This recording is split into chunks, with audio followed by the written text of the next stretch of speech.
Hey, welcome to Two Dads and Six Daughters. This is our show where we're two dads who have three daughters each. That's right. 18, 14, and 30 this month. My oldest will be 30 this month. Damn. Old as hell. Man, third she'll be 30 this month, man. Okay, so I remember when she was 12. Yeah. Damn. Yeah. Yeah. And so I got 13, 11, and 9. Yeah. See, he's got babies, man. Oh, man. So I held my 9-year-old's hand today after basketball practice, and I was like, oh, that little third grade hand. Oh. Did she want to hold your hand? Yeah, Spencer, yes. She loves getting loved on. Yeah, but even, in public, and like the older she gets, the school thing and all that, her classmates and dad, Yeah, they don't mind. They don't mind usually. Sydney, my oldest, she's kind of Sydney as a baby. Sydney wasn't necessarily down with all that. Yeah. So when she wants to be loved on, something's wrong. She doesn't feel well or something like that. Yeah. And Skylar usually used to be the one I could love on all the time too, but she is getting a little bit of that. Yeah. So, Well, they're all great. see, my youngest Maria, she's very loving, so she likes to hug. She's a hugger. She's a Olivia, she couldn't wait to be able to walk on her own. She could just get away from people. She just doesn't like stuff like that.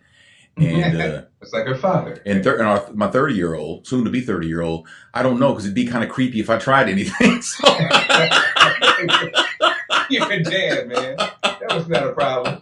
Nah, it's not a problem. It's not. No, when I'm with her, I'm always like kissing her on her forehead and hugging her and stuff like that because I don't get to see her that often, so I get to do that. But man, it just goes by so fast, man. You blink and bam. I now get it, man. So how do you deal with a child who continues to go against what you've told them? And I'll give an example, like my youngest one, and it didn't happen this way, but what if it had? Like we had a conversation about her joining social media and we let her have an Instagram. But then I kind of get some kind of message that she's to check out her profile on Twitter. And we didn't say she could have Twitter, right? And she did have a Twitter account, but she got it before we had that conversation. But she hasn't been on it since we've had the conversation. But what would you do if your child just kept going back to the well? You told her not to go to that well, and he or she, in our case, she would go back to the well. Well, how do you handle that? Because I'm like, you take away her phone. You did that once, give it back to her.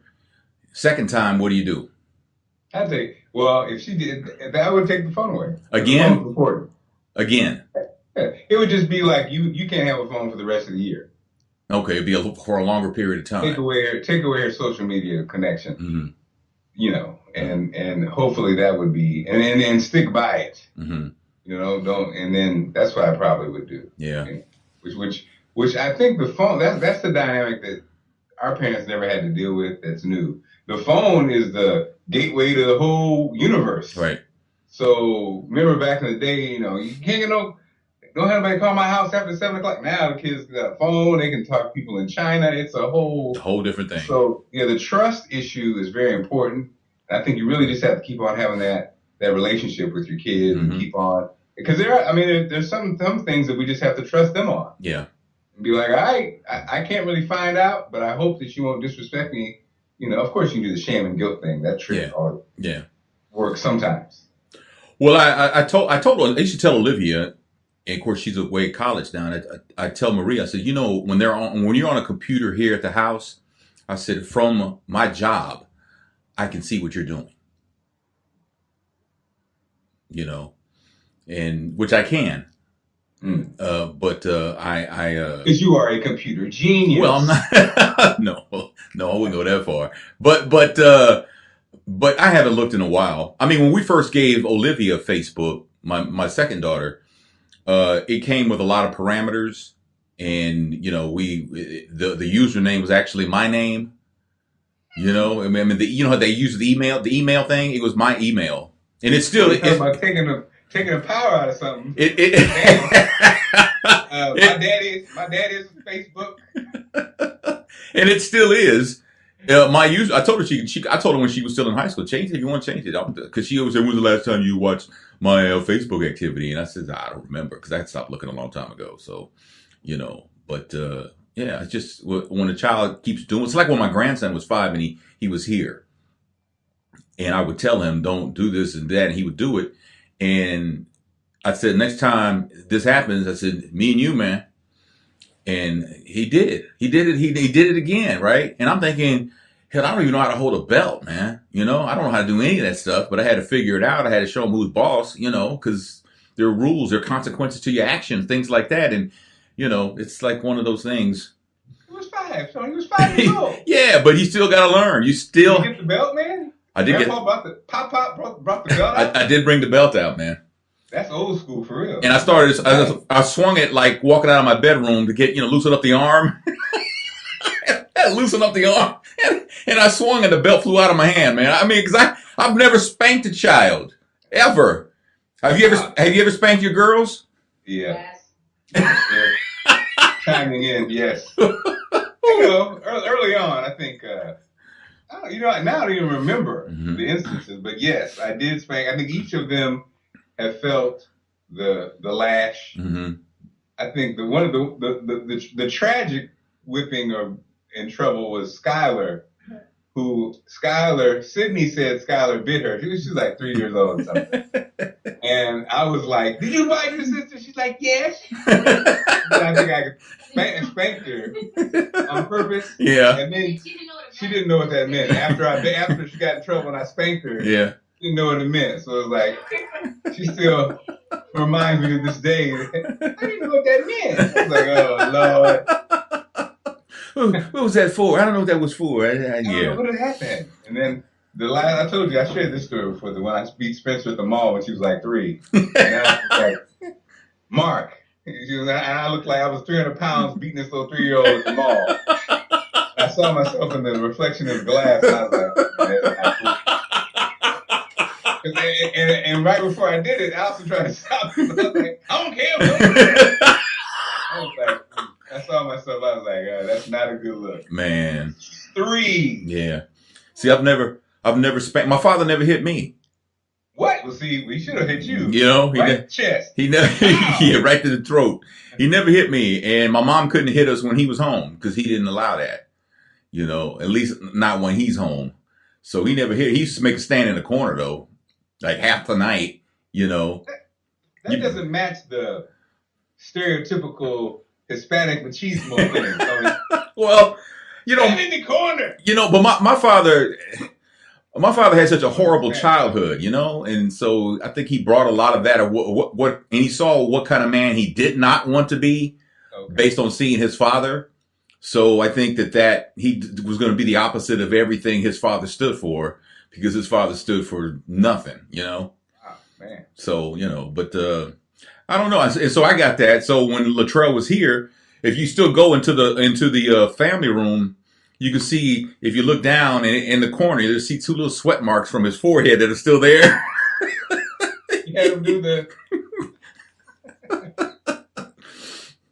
He's now 21. He's 21 now, and he's got a pointed forehead now. So, comes in handy at certain times, when you're trying to fit him in a room, and there's not a lot of room, but that little angle, he fits right in there like a puzzle. He's like 12 now? He is 11. He's 11.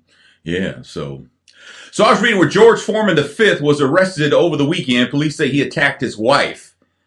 He choked Ashley McVeigh Figueroa during an altercation on Sunday, Super Bowl Sunday. The document said that George attacked Ashley by, quote, impeding the normal breathing and circulation of the blood by applying pressure to her throat and her neck.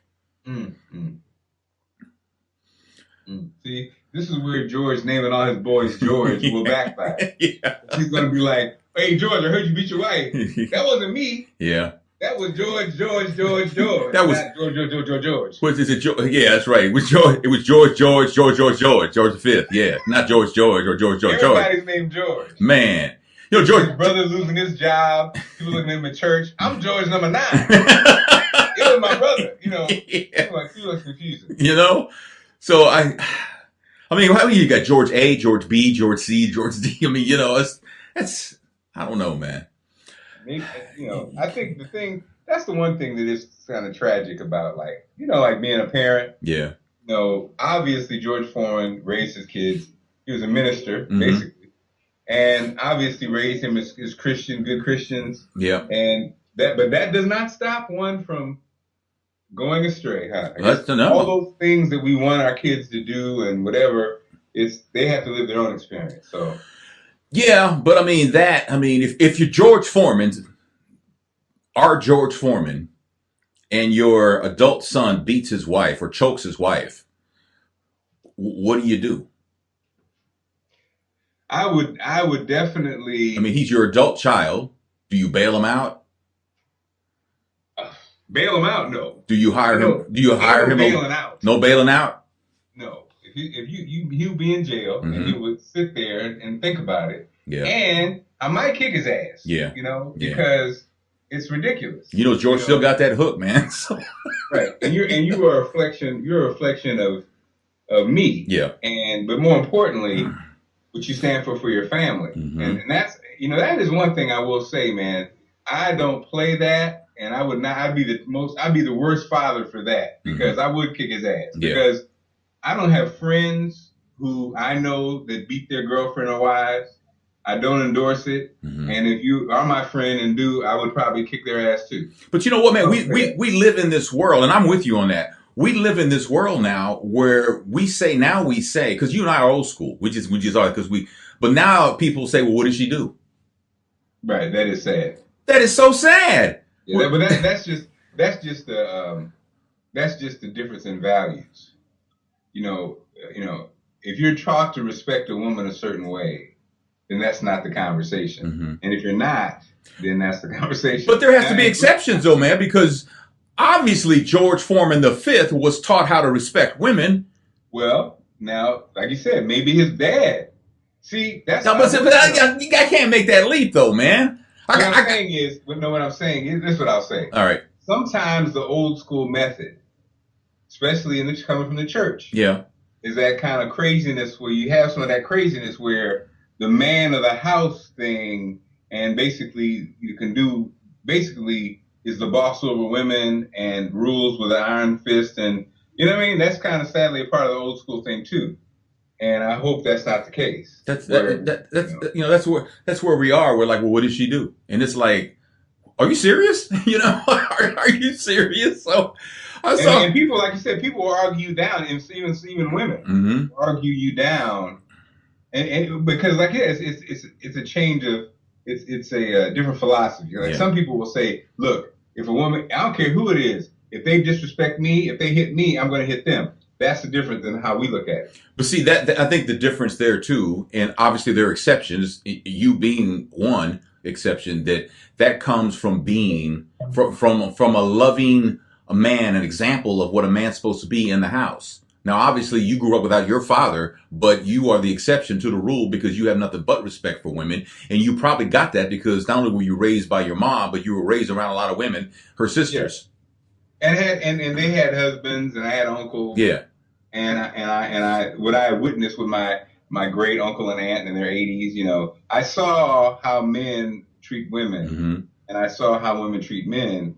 But at the end of the day, and hey, I didn't have a lot of craziness either. I think some people are raised with such craziness Yeah. that disrespect Is the norm. is the norm. Yeah. And I always used to say this example. I was driving in Baltimore. I saw this grandmother with her grandson. He was probably 4, and she was walking, and you know how kids lag behind.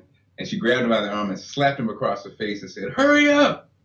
And I was thinking, okay, now, does his grandmother love him? Yes.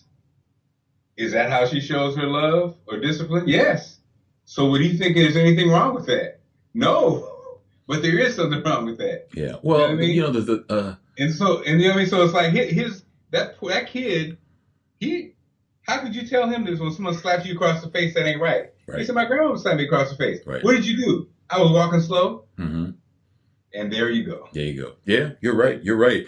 There were rumors going around that Cassie was engaged to Diddy because Puffy gave her a ring, supposedly. But she did post on Instagram that she needed more because if he did give her a ring, it wasn't an engagement ring. It was like, here's your your 5-year ring, being with the company or something. So it got me to wondering, man, like if if your wife before you were married, if Allison would have given you an ultimatum or kept telling you I need more, I mean that's you have to be pretty confident when you give someone an ultimatum that it's going to go your way because that can be a tomato you leave out there to get crushed by a truck at any time. You know, you have to be fairly. You can't say, "Look, either we get married or I'm out." You got to be fairly certain that he's going to say, "Let's get married."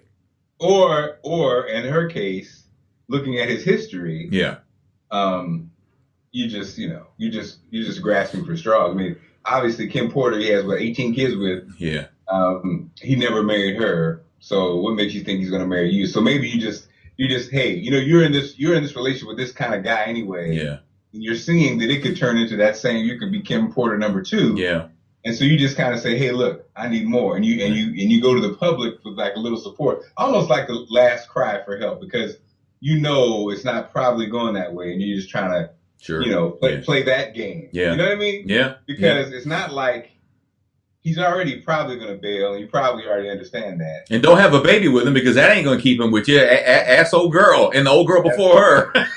Right. The whole and the thing that, again, I think also back to our old school ways, Puffy and parenting and all this kind of stuff, I think we view that as just some BS.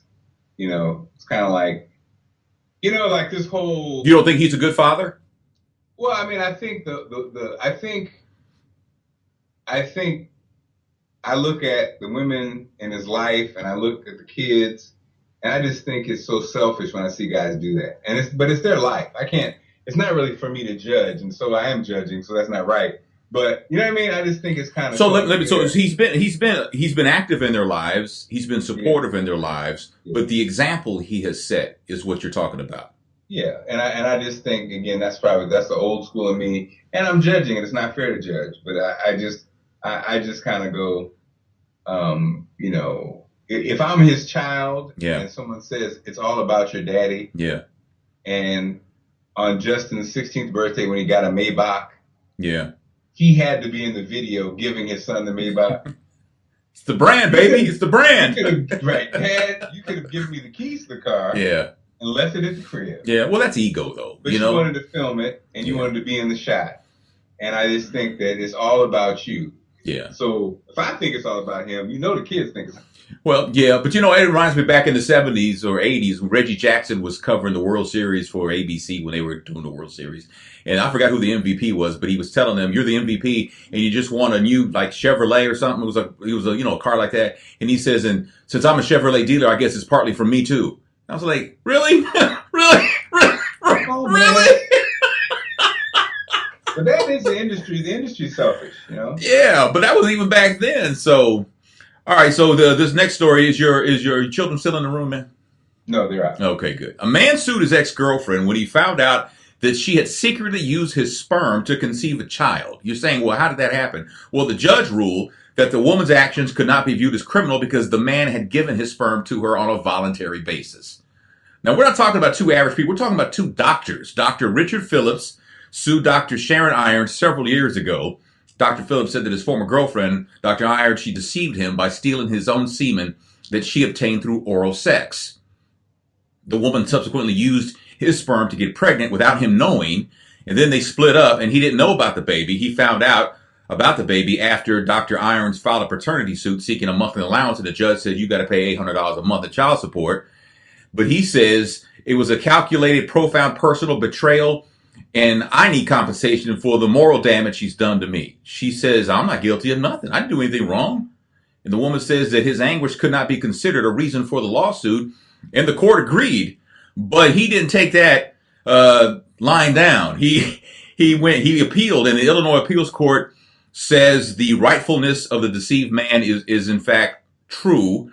The court ruled that Dr. Irons, the woman, had a sexual affair with Richard Phillips to obtain his semen. Oral sex eventually resulted in pregnancy, which is obviously impossible, and testified to premeditated fraudulent intentions of the woman. The judge said, though, it was not correct to accuse Irons of sperm theft. Ejaculation was a gift of the plaintiff. There was no agreement that the original deposit would be returned upon request according to the decision, and he has to pay child support. Mm. Here's why I have a problem with this. Okay, The court, the court ain't right on that. you have to. Well, for first of all, yeah, he's going to have to pay child support. That is his child. Okay, he's Okay. going to have to do that. But there should be he should get some sort of damages because it was the intent of the sex, and then this is where intent plays a part in my eyes. Was the intent of the sex to make a child, to conceive a child, or not? No, It was not. And clearly not. ejaculation is part of the sexual process. So that was gonna happen. So to me, if the intent was not to conceive a child, then she acted like the court said fraudulently. She was wrong. She was wrong for that. You know. I But just I can't believe the court ruled in her favor. yeah, yeah. Not Because like you said, the act that specific act, that's not a plausible way for someone to have a child, to get pregnant. You know what? I hadn't even thought about it like that, but that's exactly right. That's not, you don't get pregnant like that. You get pregnant from intercourse, from penetration, from ejaculation, from ovulation, things like that. You don't get pregnant from oral sex, and then you would. Fraudulent in her activity. Yeah. But the court, that's two courts that view the rule in her favor, though. Yeah, that's great. Well, the second one says, you know what? She was wrong, but it ain't theft because it was a gift. It wasn't a gift. But what was the intent of the gift? Was the intent of the gift for her to get pregnant? No, it wasn't. Right. It was And not. let me tell you something. All you gotta do is ask any wife, and they'll tell you that is no gift. No, really. In fact, it's a curse.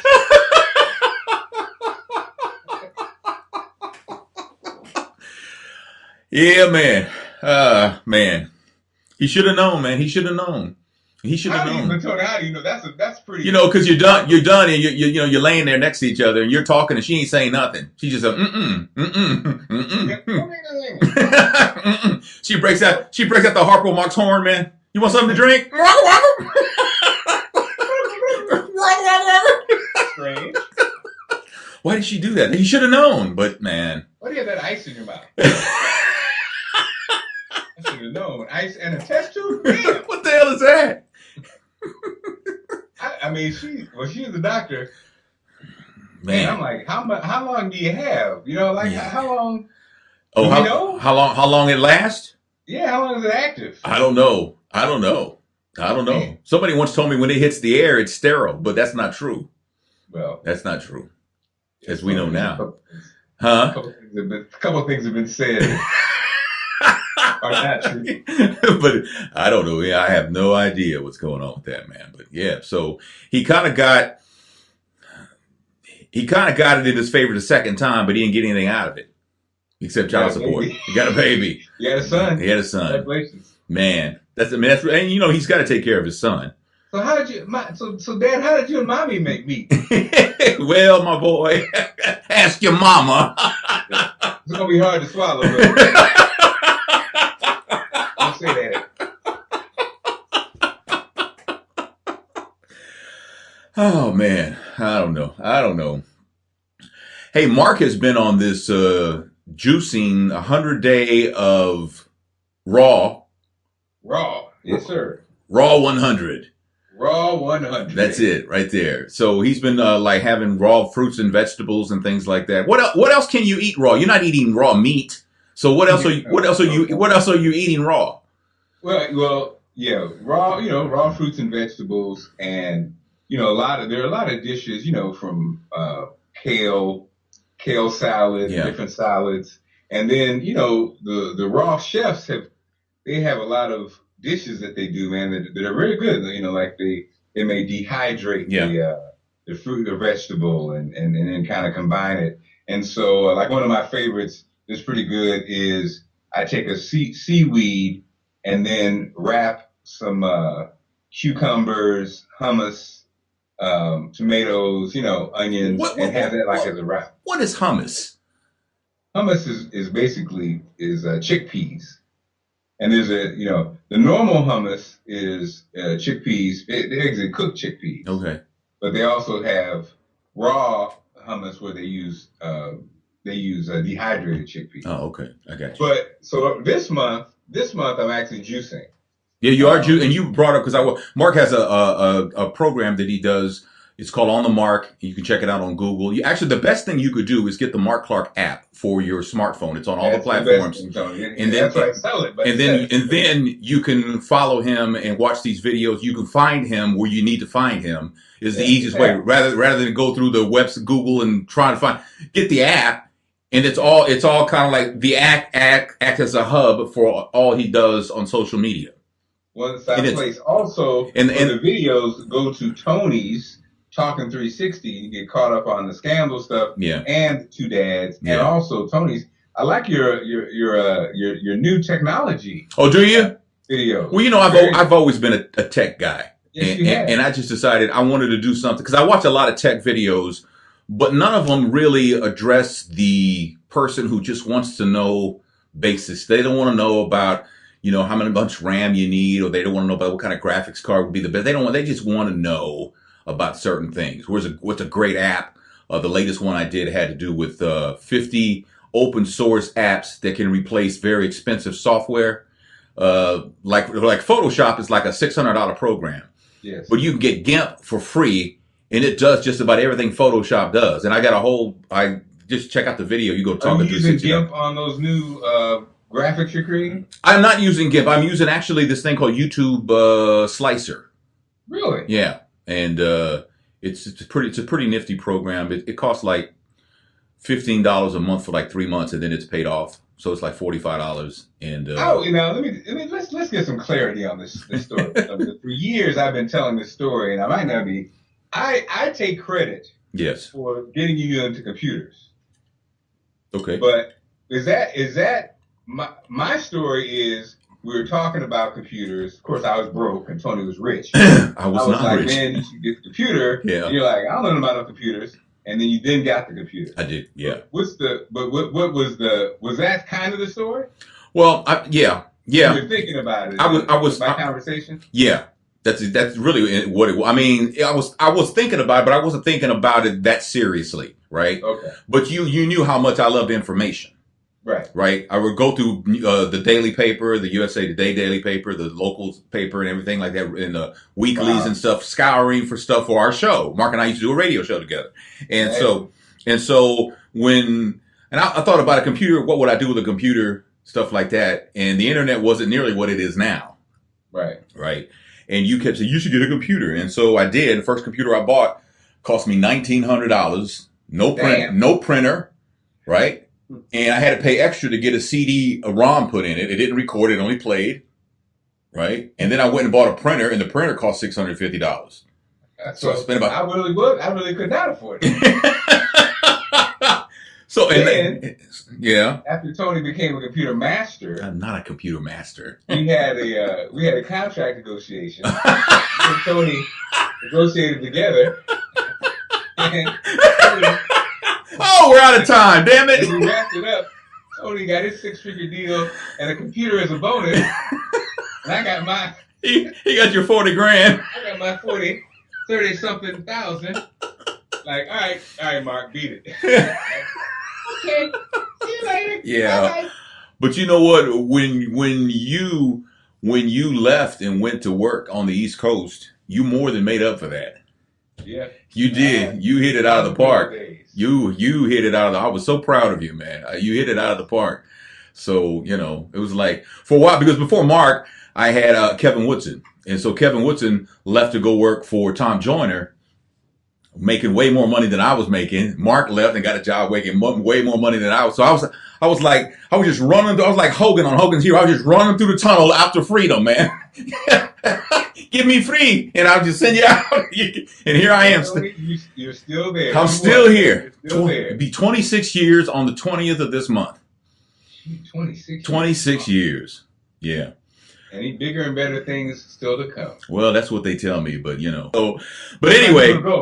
Get the Mark Clark app. It's only $79, and you can get it. No, actually, it's free. It's a free app, and Mark does this thing daily when he's been talking about his juicing and his 100 days raw. I watched the one yesterday, which the sports segment was great, and I was trying to. I want you and you need to post when you put up the shake thing, man. The spinach and pineapple shake.